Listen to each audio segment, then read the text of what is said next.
বন্ধুরা, তোমাদের কাছে আমি কীভাবে রুটি খেতে হয় শিখিয়ে দেবো। ঠিক আছে, আমি দুটো রুটি নিয়েছি আর এটা হচ্ছে তালের রুটি।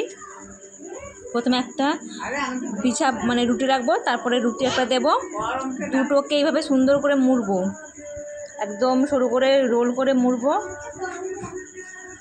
আমি তো দুটো রুটি খাবো বলে তাই দুটো একসাথে মুড়ে নিয়েছি। তোমরা যদি একসঙ্গে 4টে রুটি খাও বা 32টা রুটি খাও বা 25টাও রুটি খাও, তোমরা একেবারে এইভাবে সুন্দর করে রোল করে নেবে রুটিটাকে। প্রথমে কাল একটু চুপ করা, আমি একটু ভিডিও বানাচ্ছি, তো এইভাবে ধরবে, তারপর এইভাবে খাবে।